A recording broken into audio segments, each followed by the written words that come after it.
Welcome back, friends. You would have got a fair idea of how the day panned out in India's politics. On the side of opposition, at least, because so far as the BJP strategy meeting is concerned, we don't have the pictures.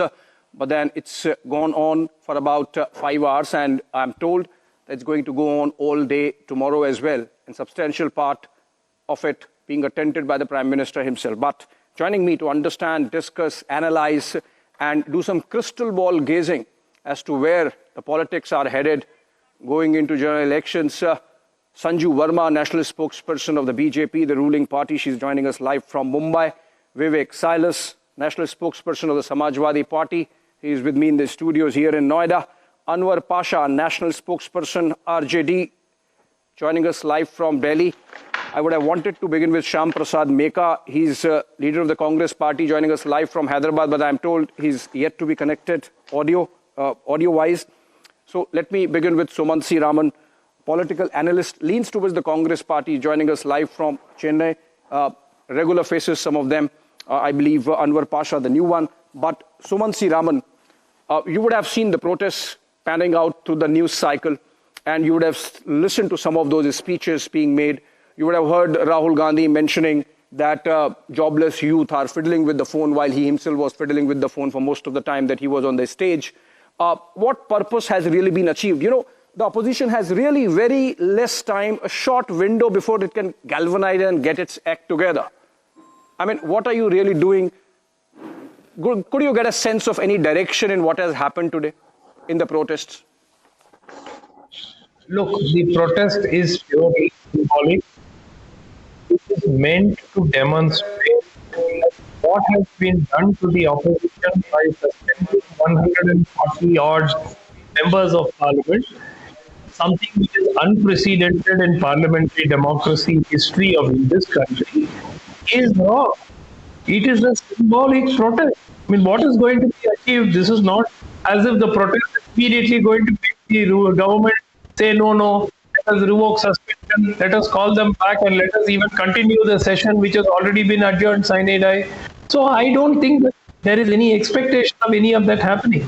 But the people of this country should know that there is something which is unfair, which has happened. And it is merely to an expression. And the fact that so many different parties were represented in the protest is further an indication that the view of a large number of opposition parties, at least as far as this particular act of suspension, is pretty unanimous. So I think that that is very, very important. And what do you expect it to achieve? To say that nothing happened, nothing dramatic happened, where the opposition party is expecting anything dramatic? No. This is a symbol, and that message has been conveyed to the people of this country. That's all. Okay. Okay. You ask a question, what did you expect from the protests? I'll tell you, as a journalist who has covered politics for almost 2 decades and more actually, what I expected. But before that, let's get opening comments from Syam Prasad Meka also. He's, I'm told he's through. Syam Prasad Meka, my observation is that the kind of anger, energy, aggression that should have been shown by opposition, and I'm saying this as an absolutely neutral observer, right? The kind of angst, anxiety the opposition should have shown, it was not visible. There were more leaders on the stage than followers on the ground, if you remove the cameras, for example. And it's ironic that the leaders were blaming media. I mean, there were more media men and women vis-a-vis followers in that crowd.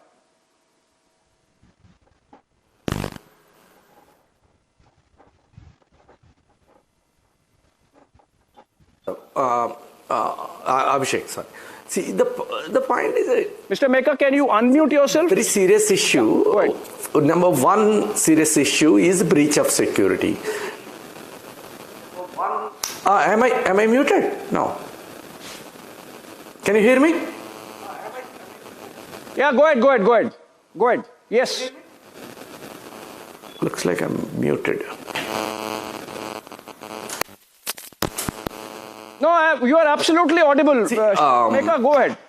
Suspending 150 members from the parliament is not a small... Okay. Yeah, see, suspending 150 members from the parliament is not a joke.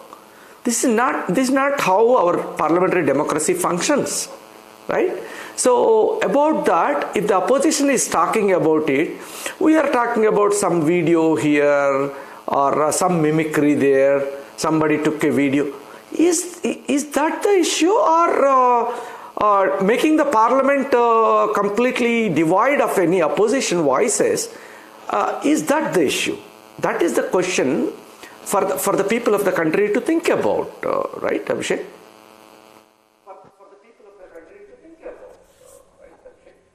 Obviously, that's the issue. And I think you are on the same page as the Prime Minister and Home Minister, by the way, when you say it's a serious matter, because that's what the Prime Minister is saying. That is a serious issue. Let it be investigated. Let the Speaker take charge. Let investigation report come in. Let's understand what exactly happened. The Home Minister has already ordered an inquiry. He has in fact already ordered a review of the entire security apparatus taking care of the Parliament. And pending that, you have all the histrionics by the opposition.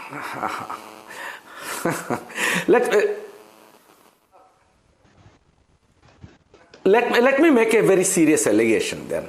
Okay. See, the point is, how many days since it happened? While the session is in progress, the Prime Minister goes and talks to media organizations, but Home Minister doesn't come and make a statement in the Parliament. You're talking about let the investigation complete. Oh yeah, let the investigation complete. But now, instead of making a statement, I am alleging the Home Minister and Prime Minister, as usual for them, they are trying to find a conspiracy theory and trying to divert the attention of the people instead of actually focusing on a real investigation. That's why they don't have the gumption to come and make a statement.